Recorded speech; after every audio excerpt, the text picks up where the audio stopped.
Level up patrol na! Level up patrol na!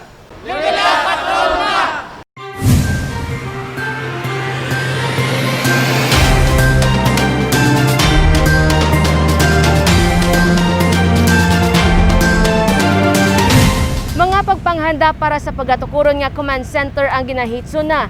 Lokal nga panguluhan may mga proyekto na agod nga mapaganhagan ang epekto sang pagbaha.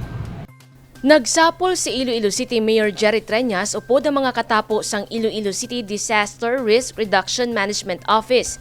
Ginatutukan subong amo ang pag-realign sang budget para sa plano nga pagpatukod sang command center sa motorpool area sa Delgado Street City proper. Nagapati ang alkalde bisan may pagatukuron nga command center sa Gaisano City Center sa Mandurriao, kinahanglan gihapon ang command center sa city proper area. Sige na ni aton nga pag-ubra because sa disaster we need resilience, no, and redundancy. Nga ang redundancy kay bisan may ara kita ginapaobra didto sa Gaisano, kinahanglan may ara pa kita nga isa pagid kay kun ano matabo didto sa Gaisano mabilin man gyapon ang aton dira sa daan naton nga motor pool. Importante nga kung may ara kita redundancy kay kung grabe gid nga disaster, then we will be able to operate even despite the disaster.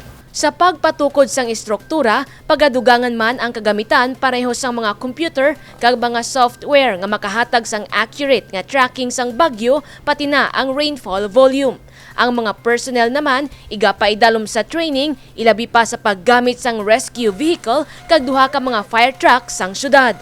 Magluwas sa resources, ginpasalamatan man sang alkalde ang pagtuon nga ginahimo sang University of the Philippines in the Visayas professors tuhoy sa mga rason sang pagbaha sa syudad kag paano mapahagan-hagan ang epekto sini. May mga proyekto ng DPWH nga natala na suguran agod maresolba ang problema sa baha.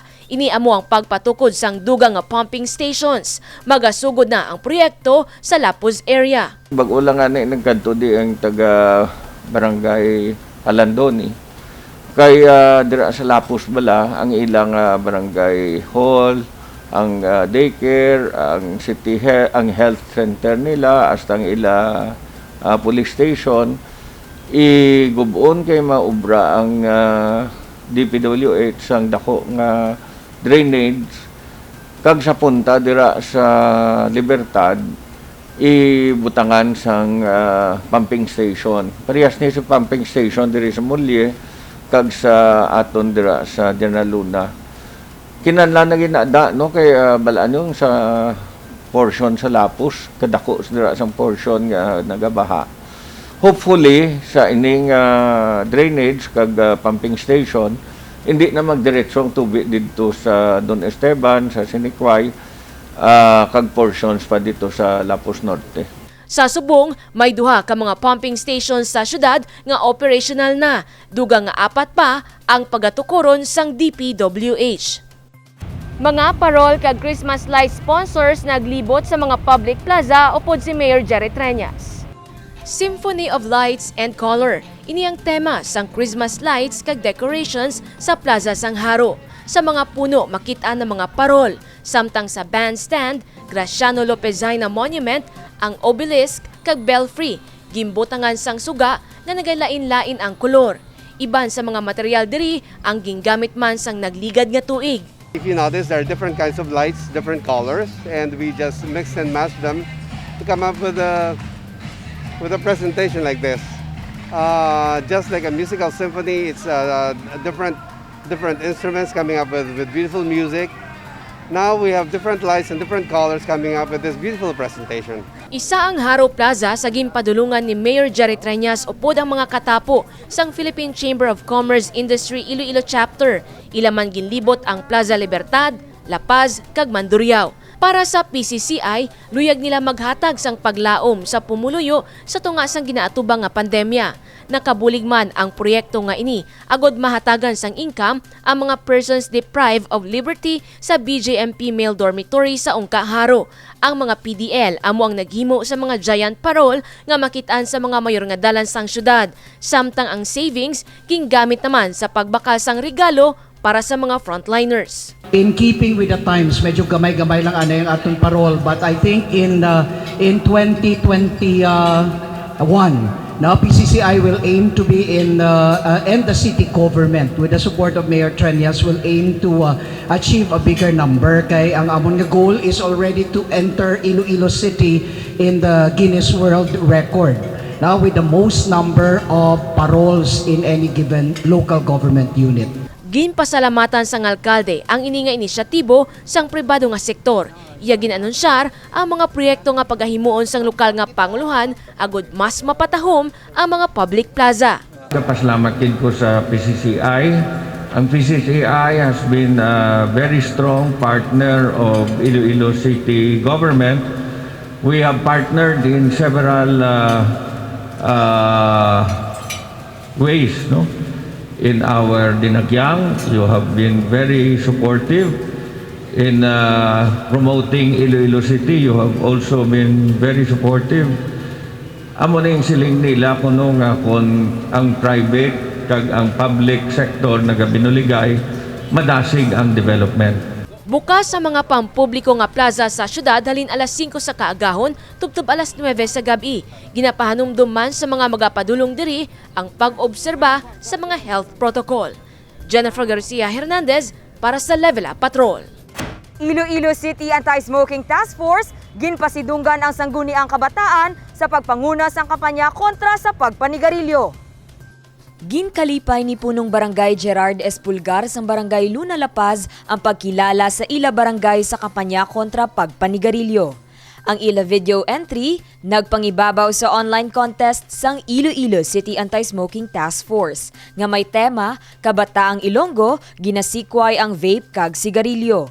Kaupod ang mga miyembro sang sangguniang kabataan kag opisyales sa barangay, sila aktibo nga nagpakigbahin sa kampanya kontra sa pagpanigarilyo. Ila ginpakita ang mga tikang kag programa pinaagi sa pagpost sang video online. Sila nakabaton sang tig 20,000 pesos bilang cash prize, duha ka prepaid wifi kag personalized mask. We have prepared so much for this event. Ang ginasikway ko ang vape kag sigarilyo nga programa sang aton ICAST. We have conceptualized it in a sense na it has been our long time advocacy already. It's not just for this particular event or contest. So that has paved the way to help us in preparing for our entry, our video.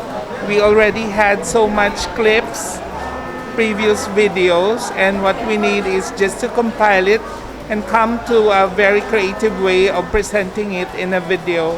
Nagpangaduha sa contest ang Barangay Rizal Lapuzur kag nakabaton sang tig 15,000 pesos, duha ka prepaid wifi kag personalized face mask. Nakakuha sang ikatlo nga pwesto ang Barangay Pali Mandurriao nga nakakuha sang premyo nga 10,000 pesos, duha ka prepaid wifi kag personalized face mask. Is also in direct support sa dagko nga tikang kag effort ni Mayor versus the pandemic. Kaya nabalaan naman natin nga kung guba ang langsang sa tao, masapos sa tapikan sang virus, plus pa nga ang bugas sang sigarilyo, pwede na tapikan sang virus ka mga airborne. So, inisya, with that, no, padayon kita, smoke-free Iloilo City and bato kita Iloilo City. Nagpabutyag man sang mensahe si Miguel Trenyas nga nagpasalamat sa ICAST sa iya pag-sponsor sa nasambit nga aktibidad.